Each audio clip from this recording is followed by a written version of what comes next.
Bonjour à tous, j'espère que vous allez bien, bienvenue sur ma chaîne. Alors aujourd'hui je voulais faire une revue un peu particulière sur les tarots de Marseille, parce qu'en fait dans toutes les revues on voit énormément de tarots, d'oracles magnifiques. Et c'est vrai nous en tant que Français on a tendance un petit peu à oublier notre fameux tarot de Marseille, qui est un peu austère, il est vrai, mais qui a quand même son charme. Et je trouve qu'il est intéressant de faire un petit peu le tour de tous les tarots de Marseille, que moi en particulier j'ai en ma possession, et j'espère vous aider vous aussi à retrouver vos tarots de Marseille et éventuellement les présenter en revue également. Donc je vais commencer par un tarot que j'affectionne particulièrement. C'est l'ancien tarot de Marseille aux éditions Grimaud. Et c'est mon tout premier tarot. Mais vraiment, c'est mon tout premier. C'est pas mon tout premier oracle, c'est mon tout premier jeu de cartes en fait. Je l'ai acheté chez Cultura et en fait, c'est vrai que je crois que c'était en 2020, il n'y avait pas énormément de choix. Et quand j'ai vu le tarot de Marseille, je me suis dit, tiens, pourquoi pas commencer avec ça. Alors, je vous avoue que quand je l'ai acheté, voilà, je ne trouvais pas superbe en fait. Je ne trouvais pas très beau. Et je l'utilisais très peu, puis je comprenais rien surtout, donc je vous avoue que j'avais un peu de mal à comprendre la lecture des cartes.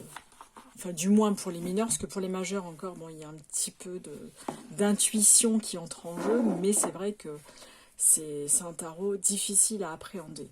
Donc tout le monde le connaît, hein, celui-ci, j'imagine.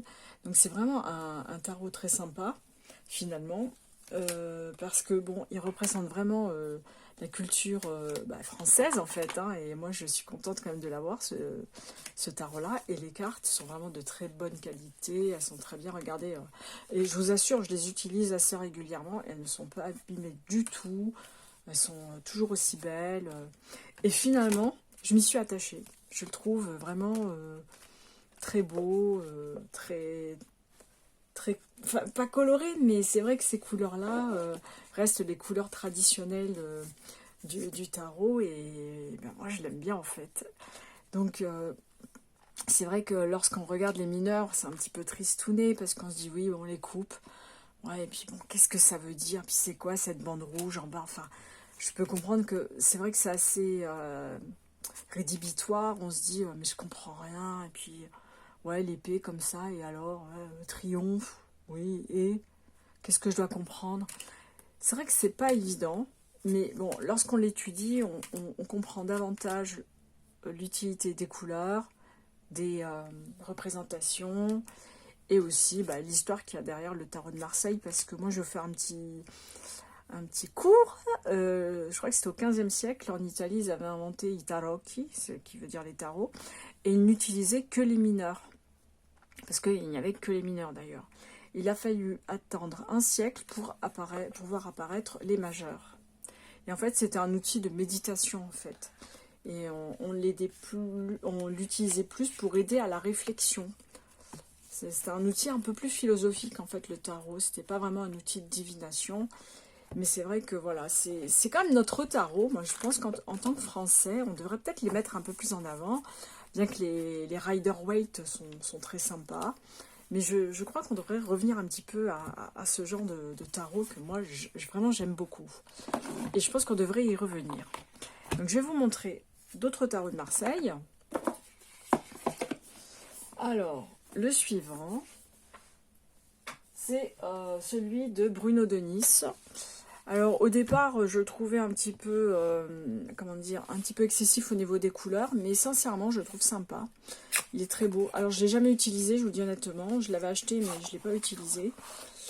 Et il est vraiment très très bien. Donc il est dans une boîte cartonnée comme ça que, bon, moi j'aime pas trop. Il y a un petit livret.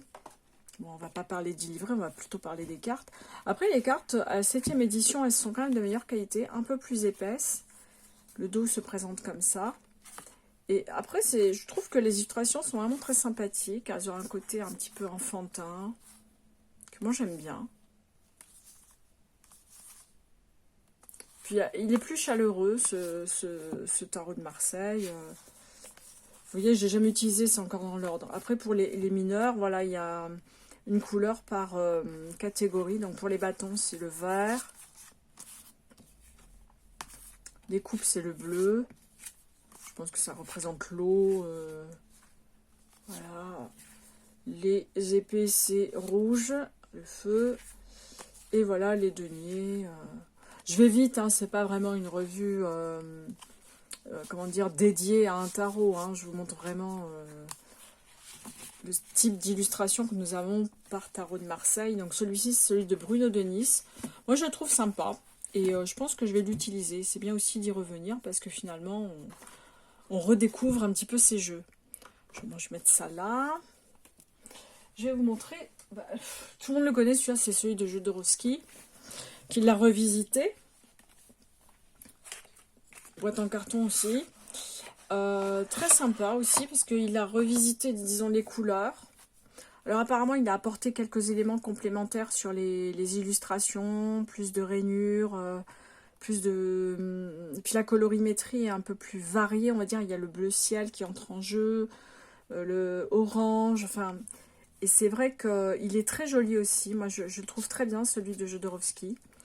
Un peu plus chaleureux, moi, je trouve, personnellement. Après, bon, les cartes, voilà, ça, c'est le dos. Les cartes sont de bonne qualité, un petit peu comme celui de Bruno de Nice. Moi, j'aime bien. Franchement, je le trouve très sympa. Et voilà, c'est un tarot que, bon, tout le monde utilise. Beaucoup de cartomanciennes, d'ailleurs, en vidéo, l'utilisent. Et moi, je le trouve vraiment très, très bien. Celui de Jodorowsky et Philippe Camoin.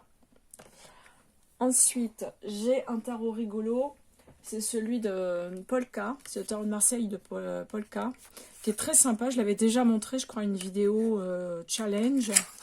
Donc, une des cartes se présente ainsi. Il y a un petit livret aussi dedans, mais bon, c'est pas très très intéressant. Alors, je sais pas ce que... Ah oui, parce que je n'ai pas mélangé les mineurs et les majeurs. Donc ça, ce sont les majeurs. Les illustrations sont très très originales, très sympas. Vous voyez, c'est vraiment des illustrations un peu sombres.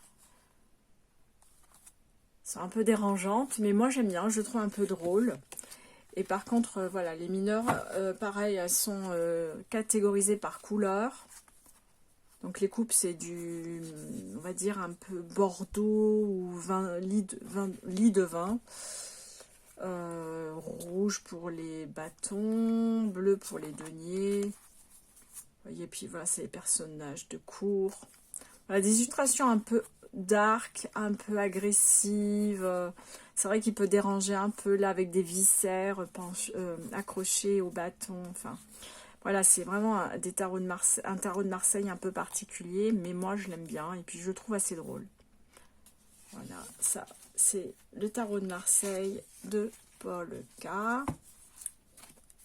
Alors, le suivant, c'est celui de chez Arcana Sacra aussi, que j'aime beaucoup. C'est le tarot archétypal. Voilà. Bon, après, c'est voilà, le coffret Arcana Sacra. Hein. Je suis tellement désolée apparemment, ils ont fermé. J'ai essayé de même contacter Alliance Magique. Personne ne répond. Parce qu'ils étaient à Balma, juste à côté de chez moi, c'est 4-5 km de chez moi. Et voilà, apparemment, ils n'éditent plus de jeux. Alors, je sais pas, parce que j'ai regardé sur leur site, il y a des sorties qui vont, enfin, de nouvelles parutions qui vont arriver, mais je comprends pas. Enfin, soit ils se sont associés avec un autre éditeur, enfin, avec Alliance Magique, ou je sais pas. Donc c'est un peu dommage parce que c'est de très jolis tarots. Ici, alors j'y suis attachée parce que bon, c'est Dystopia Tinta qui l'a fait, elle est toulousaine. Et puis elle a créé ce tarot après un voyage en Amérique du Sud. Donc il est empreint de beaucoup d'illustrations très sud-américaines, on va dire. Les couleurs sont très très sympas. C'est une espèce de rose pâle, couleur chair. Et vraiment, la mort, c'est... Enfin, moi, j'adore ce tarot. Bon, les cartes, bien sûr, très bonne qualité. Voilà, ça, c'est Arcana Sacra. Vous voyez, ça, c'est un petit peu le type d'illustration que nous avons sur ce type de tarot. Magnifique, hein, vraiment, je l'aime beaucoup. Vous voyez, c'est l'amoureux. Enfin, vraiment un très, très, très joli tarot de Marseille. Et tout ça, vraiment, ça me donne envie d'y revenir hein, au tarot de Marseille et de laisser un petit peu tomber le Rider-Waite un petit moment pour voilà, retourner aux sources du tarot et de l'étudier davantage, peut-être aussi de m'y attarder davantage, parce que c'est vrai que le Rider-Waite a cet avantage d'être plus simple à comprendre. Alors j'en ai un autre de chez Arcana Sacra, c'est le Tarot de Marseille, revu et dessiné par Frédéric Agide. Bon, lui est plutôt rigolo. Très belle boîte comme d'habitude. Le petit livret qui va avec.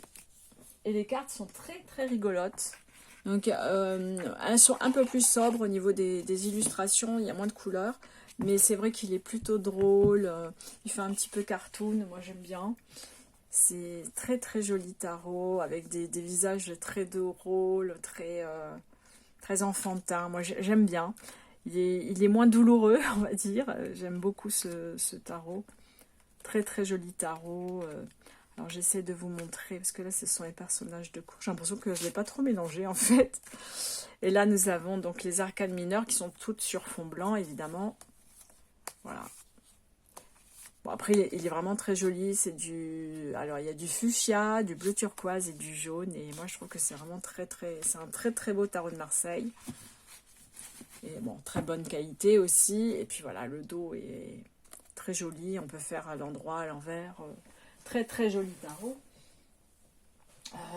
J'en ai un autre d'Arcana Sacra. Alors là, il y a le gros coffret. Alors, j'ai pas la place. Attendez. Je vais prendre le petit coffret à l'intérieur. Ce sont les mêmes illustrations. Peut-être que si je remonte un peu, ça va me permettre de vous le montrer. Voilà, ce sont ces gros coffrets comme ça.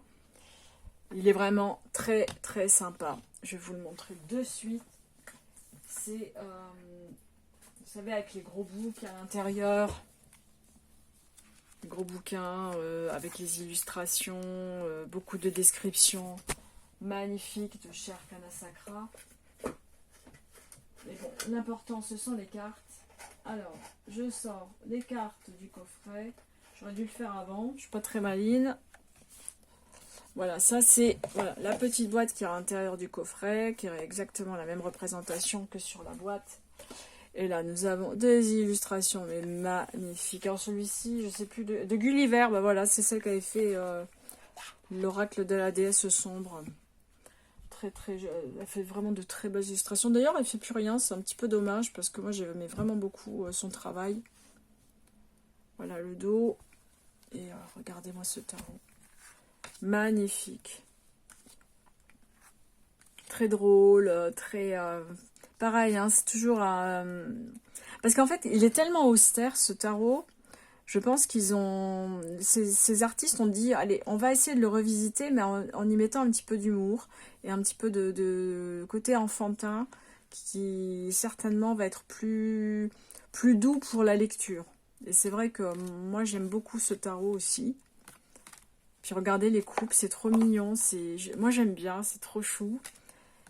D'épée, pareil. C'est magnifique. J'adore ce tarot. Même les personnages de cours sont très beaux. Vous voyez, c'est vraiment un tarot magnifique. Voilà, les deniers, ça ressort super bien sur le noir. Vraiment sublime. C'est vraiment un tarot magnifique. Enfin, moi, je l'adore, celui-ci. C'est le tarot de Gulliver. Tarot de Marseille de Gulliver. Très bien. Très, très joli tarot. Est-ce que j'en ai... Ah oui, j'ai le tout petit, là, la version petite du Grimaud. J'ai sorti de sa boîte, parce qu'à force de le sortir et rentrer, j'abîme la boîte. Donc j'ai mis dans un petit pochon comme ça. C'est la petite version du Grimaud. En mini-mini, j'aime bien le prendre avec moi quand je suis en voyage. Quand je suis en déplacement, tout ça, j'aime bien. J'aime bien. Alors ce sont les mêmes, hein, les mêmes illustrations avec les mêmes couleurs. Et franchement, pour un petit tarot comme ça, les cartes, elles sont de très bonne qualité. Hein. C'est voilà, très très mimi. J'aime bien ce côté un peu mini tarot. Et pour finir, alors c'est le dernier que j'ai dans ma collection. J'espère que je n'en ai pas oublié. Je pense pas. Non, je crois pas. J'ai le Feel Good. Que j'ai pas encore utilisé, je vous avoue, j'ai pas eu le temps de l'appréhender, celui-ci. Alors, ça, c'est le tarot Feel Good de Céline Camoun et Elodie HNC. Regardez l'intérieur, en rose, bonbon, j'aime beaucoup. Enfin, je vais retourner un petit peu ça comme ça va être plus facile. plus facile à sortir. Donc vous voyez, le fond de la boîte est rose bonbon. Trop mignon. Donc voilà, et on a un livret très complet. Vraiment, je l'ai regardé déjà, il est vraiment sympa ce livret. Les cartes sont en couleur, on a vraiment la description, on a tout. Vraiment magnifique. Attendez, je monte un petit peu parce que je pense que je suis un peu trop collée. Voilà. Voilà, c'est bon comme ça. Ah, la mise au point, c'est pas faite. Voilà. Vraiment un très très beau bouquin.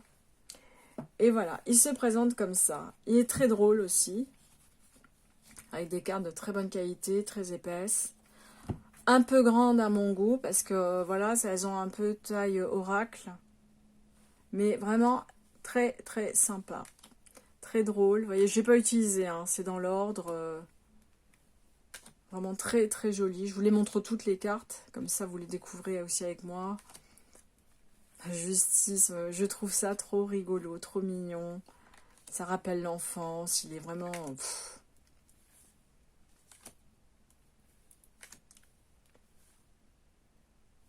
L'arcane sans nom, c'est trop drôle. Il est vraiment trop chou. La tempérance. Regardez le diable, c'est drôle en fait. C'est...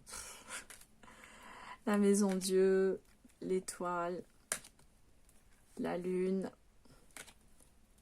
le soleil, le jugement. Regardez le monde, qu'est-ce qu'elle est belle.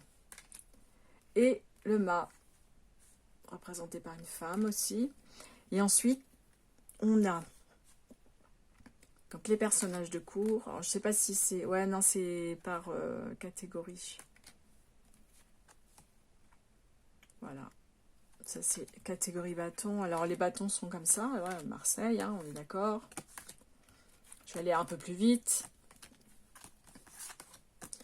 Voilà. Ensuite, on a le dit, voilà, redonnier. C'est quoi ce délire, hein, je comprends pas. Ah oui, oui, pardon, c'est dans cet ordre-là. L'as de denier. Elles sont jolies, hein. Et ensuite, on a les coupes. Là, vraiment, j'en profite pour vous le montrer parce que si vous ne l'avez pas, peut-être que vous pouvez... il pourrait peut-être vous intéresser, celui-ci. Surtout qu'il est encore disponible, je pense. Les autres, je sais pas, parce qu'Arcana Sacra, bon, je pense qu'on peut les retrouver soit sur Amazon, sur d'autres sites, ou sur leur site aussi, directement. Et après, je sais pas s'il sera disponible en magasin. Enfin, surtout les Arcana Sacra. Donc, les coupes. C'est mignon avec les abeilles et tout. Moi, j'aime beaucoup 10 de coupe. Et on finit avec les épées. Regardez, les rois et reines d'épée sont vraiment très beaux. Très mignons. Valet d'épée. Bon, après, voilà, on a les épées comme ça. Bon, il y a toujours un petit... une petite illustration complémentaire qui égaye un peu la carte. Et moi, je trouve ça très sympa. Très, très bonne idée. En plus, les nuages, là... qui nous annonce quelque chose d'un peu, voilà, pas très réjouissant. Soleil avec le 8 d'épée. Et la chouette. Enfin, vraiment, moi, je trouve ce tarot de Marseille vraiment magnifique. Et sincèrement, je pense qu'il serait intéressant de voir un petit peu dans vos collections aussi, vos différents tarots de Marseille. Si vous en avez autant ou si même vous en avez plus, moi je serais très heureuse de les découvrir sur vos chaînes. Hein. Donc écoutez, je vais mettre un petit hashtag et j'espère que ça donnera envie d'y participer et de partager avec nous tous les différents tarots de Marseille en votre possession. Donc je vous remercie de m'avoir regardé jusque là et j'espère que cette petite revue sur les tarots de Marseille vous aura plu. Et je vous dis à très bientôt. Bye bye.